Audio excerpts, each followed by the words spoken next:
국민의힘 원내대표 선거가 한 차례 미뤄졌는데도 출마자가 한 명도 없는 기현상이 그제 5월 1일까지 이어졌습니다. 그런데 어제 첫 출마자가 나왔습니다. 그 주인공은 삼성고지에 오른 경기 이천 지역구 송석준 의원입니다. 이 와중에 최상병 특검법이 민주당 단독으로 본회의를 통과하고 대통령실은 제2요구권 행사를 시사하는 등 국회 상황은 긴박하게 돌아가고 있습니다. 차기 원내대표가 곧바로 맞닥뜨릴 게 바로 이런 상황일 겁니다. 송석준 의원 지금 전화 연결돼 있습니다. 의원님 안녕하세요. 예, 안녕하세요. 반갑습니다. 네, 국회 현안부터 짚고 넘어가겠습니다.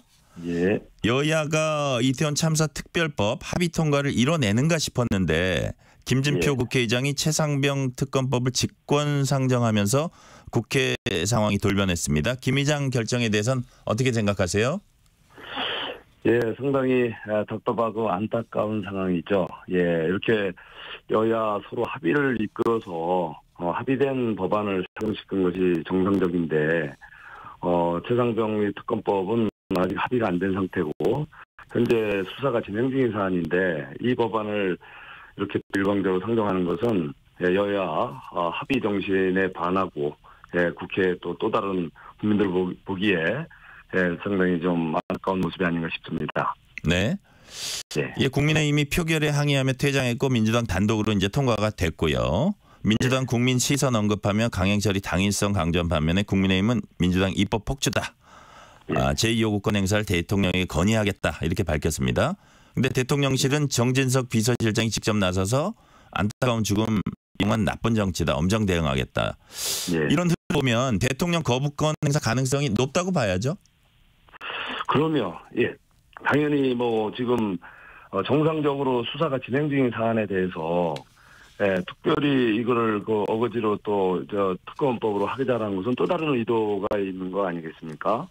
예, 그래서 특히 이 최상병 사건의 본질은 일탈한 정치군인의 그 조사 권한을 과도하게 행사해서 해병대 지휘 체계를 붕괴시키려는 그거에 대한 권한을 갖고 있는 국방부 지휘권자의 이런 뭔가 바로잡는 행위를 갖고 마치 뭐가 있는 것처럼 수사 예압이라는 사건의 본질에 관한 이런 주장을 하는 그런 특검법은 다시 이거 당연히 거부돼야 된다고 생각합니다. 네, 대통령이 거부권 행사하면 재표결 이루어질 것으로 보이는데 그 결과 어떻게 될 걸로 보세요? 그러니까 국민의힘 이탈표가 좀 나올까요? 어떻게 예상하세요? 일부에서는 그럴 수도 있다라고 하지만 이 사안의 본질을 우리 의원들께서 잘 알고 계시고 이부에 대해서는 또 내부적으로도 충분히 서로 공유가 되고 있다면은 그럴 우려는 없다고 봅니다. 네. 엠브레인 퍼블릭, K-스탯 리서치, 코리아 리서치, 한국 리서치가 지난달 29일부터 1일까지 사흘간 전국 만 18세 이상 남녀 1000명에게 최상병 사망사건 특검법의 21대 국회 종료 전 처리 찬반을 물은 결과 찬성 67%, 반대는 19%로 나타났습니다. 자, 그렇다면 총선 참패 이후에도 정부 여당은 여전히 민심을 거스른다 이런 논리로 이제 야당이 파상 공세를 할 텐데 과연 국민의힘이 이런 어떤 논리로 이 파고를 넘을 수 있을까요? 예, 물론 이제 민의는 존중해야 됩니다.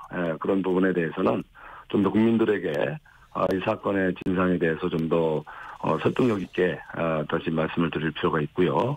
어쨌든 우리 민의가 요구하는 거에 대해서는 이제는 좀 더 겸손하게 수용하고 적극적으로 우리가 대응할 필요가 있다고 생각이 듭니다. 그렇지만 이번 이 최상병 사건과 관련해서는 사건의 본질이 너무나 왜곡되게 알려져 있고 또 이것이 정말 해병대라는 국가의 최전방에서 정말 안보를 책임져야 될 부대를 해병대 전체를 갖다가 정쟁의 대상으로 삼는 것은 너무나 무책임하고 또 이 부분에 대해서 아직도 좀 일부 오해되는 부분이 좀 있다는 것이 좀 안타깝습니다. 그 부분에 대해서 저희들이 과감하게 여러 가지 방법으로 해소해 가도록 하겠습니다. 네. 더구나 이제 문제는요. 이건 시작일 뿐이다. 이런 얘기가 나오고 있습니다. 무슨 얘기냐면 민주당은 김건희 여사 특검법 등 다른 특검법 발의 예고하고 있습니다. 그리고 또 아울러서 본회의에 직회부한 쟁점 법안들 사실 국민의힘이 이제 찬성하지 않는 법안들도 줄줄이 이제 통과시킬 겁니다. 그런데 이걸 계속 거부하면 또 불통, 독선, 또 독주 이미지가 고착화될 수도 있는데 예. 차라리 그렇다면 어떤 전략상 그 일부 야당 요구 수용하면서 얻어낼 건 얻어내면서 좀 돌파구를 마련해야 되지 않을까 이런 지적도 일부 나오고 있거든요. 이런 부분에 대해서는 의원님 어떻게 보세요? 네, 그런 건 당연히 필요하죠. 예, 예를 들면 이태원 참사법 같이 서로 상당히 이제 의견이 다르다가도 서로 뭐 합의해서 독소 조항을 제거하고 타협할 수 있는 건 당연히 타협해 나가야 된다고 생각을 합니다. 그렇지만 어쩌면은 지금 민주당이 보이는 일련의 이런 행태를 보면 정말 제2 요구된 법, 그 법을 다시 재발의한다든가 이런 식으로 정쟁을 위한 정쟁을 반복하게 된다면 어쩌면은 우리 정부가 독선이고 뭐 이런 이미지들 수도 있지만 네. 야당의 입장에서도 어쩌면 지금 이제 더 갑의 위치에 있지 않습니까? 우리 국회에서는 예. 바로 본인들의 그런 과도한 독선적 입법 폭주가 이제는 국민들에게 더 사실은 이제 엄중하게 다시 또 재평가돼서 더 국민들의 민심에 해초를 받는 일도 있었다는 걸 또 잘 알아야 될 것 같습니다. 네. 자, 지금부터는 원내대표 얘기해 보겠습니다. 예. 상처뿐인 영광. 지금 이 시기 마치 뭐 골리앗과 싸우는 다윗의 모습이라 할까요? 뭐 그렇게 표현하는 분들도 있는데 여당 대표가 고난의 자리일 거라고 예상은 했지만 그제까지 출마자가 한 명도 없었습니다. 김민전 비례당선인이 아예 자신이 하겠다고 개탄할 정도로 이렇게 당이 지금 움츠러들어 있는 건가요? 어떻게 보세요? 예, 아무래도 좀 엄중한 시기입니다. 예, 우리가 참패 이후에 또 지금 여러 가지 산적한 문제 해결해야 되는데 사실은 저는 반드시 그렇게만 생각하지 않고요. 네네. 여러 가지 우리 많은 분들이 어떤 역할을 해야 된다고 생각하는데 그게 조금 좀 시간이 걸렸던 것 같습니다. 저부터 해서 또 많은 또 우리 의원님들께서 어려운 시기에는 내가 나서서 솔선수범해서 어떤 힘든 일이라도 감당하겠다는 각오를 갖고 있는 분들이 여러분 있는 걸로 알고 있고요. 네네. 예, 이제 조금 시간이 됐기 때문에 또 그런 어떤 노력들이 같이 경쟁적으로 나타나기를 기대해 봅니다. 네네. 이런 일종의 구인난 속에서 송석준 의원님께서 첫 출사표를 던졌습니다. 고된 길을 가겠다. 어떤 짐이라도 기꺼이 지겠다. 뭐가 가장 고민되셨는지 그럼에도 도전하기로 한 이유는 무엇입니까? 예, 저는 사실 이번에 참패에 책임이 바로 일부가 아닌 바로 저 스스로에게 있다고 봤고 그래서 많은 고심을 했었습니다. 제가 과연 이런 참패의 진원지인 바로 경기도에 경기도당 위원장을 맡고 있었고 제 지역구조차도 굉장히 심각한 위협을 받을 정도로 어려운 상황이었습니다.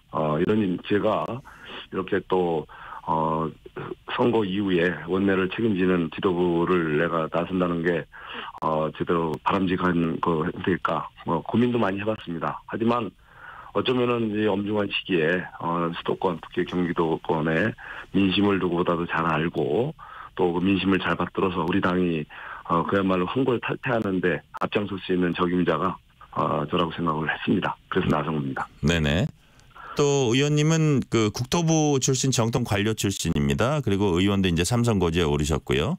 추진력, 협상력, 전략적 사고 이런 것도 원내대표 필수 덕목일 겁니다. 잘 해내실 자신 있으세요? 그럼요. 제가 나설 때는 그냥 나선 게 아니고요. 네네. 저는 행정부에 제가 25년 경험하면서 다양한 갈등 과제 해결해봤고요.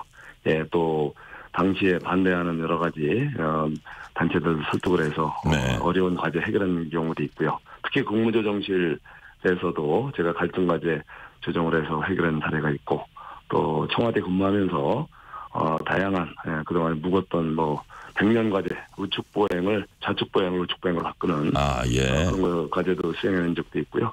예, 여러 가지로 또 야당의 입장도 제가 잘 알고 있습니다. 노무현 정부 때 제가 또 같이 근무를 한 동지들이 많이 있기 때문에 네네. 두루두루 이제 협상이나 돌파나 자신 있다는 말씀으로 제가 이해를 했고요. 다음 질문으로 가볼게요. 친윤 핵심 이철규 의원 출마 여부는 아직 불투명합니다. 사실 이게 그동안 당내에서 큰 논란이 됐었어요. 출마 여부가. 이철규 원내대표 카드. 문제 있습니까 없습니까? 글쎄요, 저는 제가 어제도 말씀드렸지만 특정인은 이래서 안 된다라고 하는 것은 좀 그거는 문제가 있다고 봅니다. 네. 예. 뭐 그분이 어쩌면은 윤석열 정부의 가장 힘든 역할을 많이 해오셨고 또 여러 가지로 또 필요한 이런 역할을 해왔는데도 불구하고 마치 모든 것을 다 문제가 생기면 다 이분이 그 관여해서 뭐 문제가 됐다라고 하는 것은 너무 이거는 좀 아니한 생각이 아닌가 싶습니다. 또 평가도 가혹한 평가다. 그럼요. 예. 그러면은 그 평가는 이 원내 우리 그 의원님들께서 당선자들께서 이제 판단하실 겁니다. 예. 네. 그러면 누구에게나 기회를 주고 또 그 부분에 대해서 잘못했으면 뭐 또 평가를 그렇게 받으실 거고 잘했으면 또 좋은 평가 받을 건데 선입견적으로 이 사람은 이래서 안 된다. 저 사람은 저래서 된다. 그거는 저는 잘못된 그 좀 부분이라고 생각합니다. 예. 네네. 뭐 이번에 또 좋은 좀 장점이 또 많지 않습니까? 그동안 어려운 과정에서 또 여러 가지 슬기롭게 극복하는 그런 공도 있고 또 일부 이제 뭐 비판받는 부분도 있지만 그것은 이제 바로 선택하는 분들의 선택의 몫으로 남겨두는 것이 좋다고 생각합니다. 네. 좀 관련되는 질문일 수도 있습니다. 여당과 대통령실 관계 재정립과 관련해서 일단 당대표 역할이 이제 중요하다고 보고요. 그런데 야당을 직접 상대하면서 또 정부와 정책 조율을 해야 하는 원내대표도 그에 못지않게 관계 재정립 측면에서 중요하다고 볼 수가 있어요. 예. 대통령실과의 관계 어떻게 가져가야 한다고 보십니까? 당연히 뭐 지금까지도 저는 뭐 나름대로 열심히 해왔다고 생각을 했지만 뭐 부족한 부분도 좀 있을 수 있다고 생각합니다. 그래서 보다 긴밀히 소통을 하고 또 우리가 필요한 제언이라든가 조언이 있다면 과감하게 해서 서로가 정말 국민들이 원하는 방식으로 국정 운영이 제대로 갈 수 있도록 할 책임은 바로 원내 지도부에 있다고 생각을 합니다. 바로 소통에 강하고 또 과감한 또 우리가 필요한 조언, 제언은 또 적절히 개진돼야 된다고 생각합니다. 네네. 자, 민주당 원내대표는 박찬대 의원이 될 가능성이 확실시되고 있습니다. 카운터 파트로서 어떻게 평가하세요? 예, 저는 뭐 박찬대 의원 개인적으로 잘 압니다. 예, 이분 굉장히 아주 그 총명하고 아주 예리한 논리력도 갖고 있는 분이고 또 나름대로 또 이렇게 대화가 잘 되는 분이기 때문에 뭐 겉으로 나오는 것처럼 뭐 이렇게 뭐 강성 이미지로만 이렇게 대화가 뭐 안 될 그런 분이라고 생각하지는 않습니다. 예. 네. 나름대로 합리적인 면을 갖고 있기 때문에 대화가 될 수 있는 분이라고 생각합니다. 장점을 오히려 더 평가하시는 편이네요. 그럼요. 예. 네네. 상대방의 그 장점을 우리가 알았을 때 서로 접점이 좀 많이 생길 거라고 저는 생각을 합니다. 네. 자, 다음 질문 갑니다. 신임 원내대표가 되면 이제 22대 원구성 협상 벌여야 됩니다. 민주당이 국회의장, 법사위원장, 운영위원장 다 가져가야 한다고 주장하고 있습니다. 만약에 민주당이 법사위원장 끝내 포기하지 않겠다면 국민의힘은 이거 어떻게 해야 됩니까?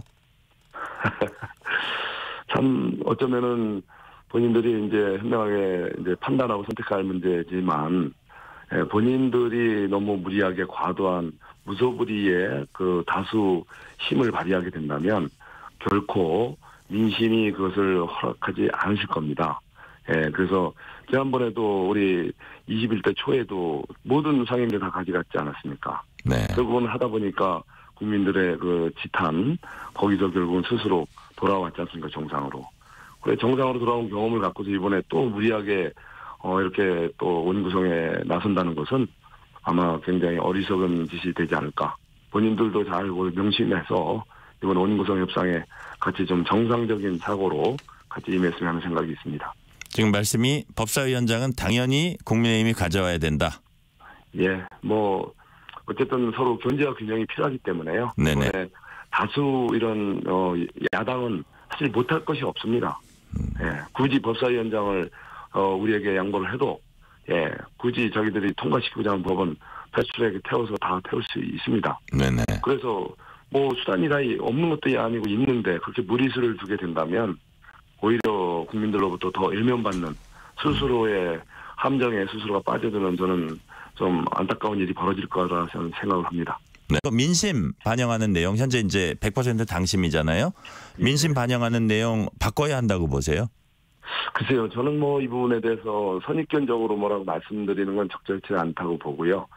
그동안에 여러 가지 당내외의 목소리를 들어서 그런 룰을 변경해 왔던 것이고, 이번에 다시 총선에 우리가 패배의 아픔을 겪었기 때문에 다시 또 민심을 더 잘 받들어야 된다는 이제 우리 공감은 형성이 돼 있습니다. 그래서 그걸 어떤 방식으로 할 건지에 대해서는 지금 미리 뭐라고 딱 선을 그어서 말씀드리기보다는 충분히 이제 우리 당 내외 이런 여러 가지 진지한 토론과 이런 수기를 거쳐서 필요하다면 뭐 룰을 바꾸는 거 뭐 어렵지 않다고 봅니다. 네네. 그래서 좀 더 중요한 것은 이번에 이제 총선 패배 이제 원인 분석도 하고 당의 개선 방안을 이제 많이 여러 가지 나오겠지만 그 중에서도 그건 문제점이 지적이 된다면 그거에 대해서도 과감하게 우리가 내부 논의를 통해서 바꿀 수 있다면 바꾸고, 예, 뭐 아니면 기존 룰이 더 뭐 합리적으로 보면 또 그대로 갈 수 있는 거고요.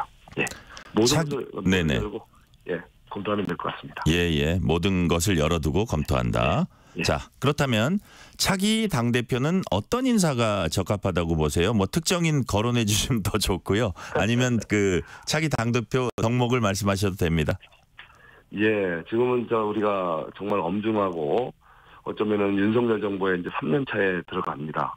예, 그리고 또 당이 지금 과거 그 어느 때보다도 수적으로 우리 줄어서 어려운 이런 당의 형편이 됐는데 바로 이럴 때일수록 당의 구심력을 확보하고 당이 일치단결하는 그런 모습이 중요하다고 생각합니다. 바로 그래서 우리 당을 내부적으로 결속시켜서 이렇게 좀 단합하게 하는 그런 리더십, 예, 그리고 또 국민들과 보다 더 긴밀하게 국민들의 뜻을 잘 헤아릴 수 있는 그런 어떤 소통의 리더십, 그리고 또 대통령실과 정부와 긴밀하게 협조해서 바로 우리 당이 여당으로서의 그 책임 있는 정당의 모습, 그리고 또 대통령실과 우리 정부와의 긴밀한 소통을 통해서 제대로 된 해법을 국민들에게 제시하는 유능하고 책임 있는 그 여당으로서의 모습을 보이는 것이 바로 리더십의 기본 조건이라고 저는 생각합니다. 네. 그리고 이제 당대표와 원내대표는 또 찰떡궁합이 되는 것도 참 중요한 것 같더라고요. 당연하죠. 네네. 자, 그렇다면 한동훈 전 위원장의 정치 복귀 시기는 언제가 적절하다고 보세요? 저는 그것도 선을 긋는 것은 바람직하지 않다고 봅니다. 이미 한동훈 비대위원장은 정치 경험에 그런 얇은 거를 길지 않은 경험에도 불구하고 상당한 잠재력과 또 가능성과 실제 여러 가지 국민적인 큰 호응을 얻었지 않습니까? 예예. 그렇기 때문에 이분의 뭐 지금 이제 건강 여러 가지 이런 문제 때문에 좀 쉬고 계시지만 언제든지 본인이 준비가 돼 있다면 그분이 나서는 거에 대해서는 본인의 의지에 맡겨두는 것이 좀 바람직하다고 생각합니다. 네. 당장 이르면 다음 주에 윤석열 대통령이 취임 2주년 기자회견을 할 예정입니다. 소통의 이제 가늠자가 될 수도 있다고 보는데 어떤 형식 또 어떤 메시지를 담으면 좋겠습니까? 예, 그동안 우리 사회가 너무 어렵습니다. 예, 정말 경제적으로 정말 최악의 상황이고요. 또 사회 또 우리 안전 안보 위기도 심각하고 그래서 이런 어떤 여러 가지 국민들이 겪는 현실적인 고통에 대한 뭔가 비전과 대응 방안에 대한 그런 메시지가 좀 들어가 있으면 좋겠고요. 무엇보다도 통합이 절실합니다. 지금 우리 사회가 아직도 이번 선거를 계기로 해서 또 생각이 너무 다른 그런 국민들 간의 이런 간격을 좁혀줄 수 있는 국민 대통합의 그런 메시지, 그리고 좀 더 그동안 우리가 좀 오해받았던 부분, 좀 더 실제는 열심히 일하면서 국민들과 소통을 하려는 노력이 어쩌면 아직 소통이 부족하고 좀 권위적이지 않느냐 이런 지적에 대해서 이번에 이제 우리 대통령께서도 여야 우리 영세담을 했듯이 보다 더 새로운 이런 자세로 국민들에게 다가가고 국민들로부터 보다 가깝고 친근한 느낌을 갖는 그런 방식이 있었으면 좋겠습니다. 네. 윤석열 정부 첫 민정수석의 김주현 전 대검 차장이 낙점됐습니다. 민주당은 민정수석실의 주요 기능인 친인척 관리가 없다면서 수사기관에 대한 통제, 장악시도 아니냐 이렇게 이제 의심을 하고 있어요. 이런 주장 어떻게 보세요?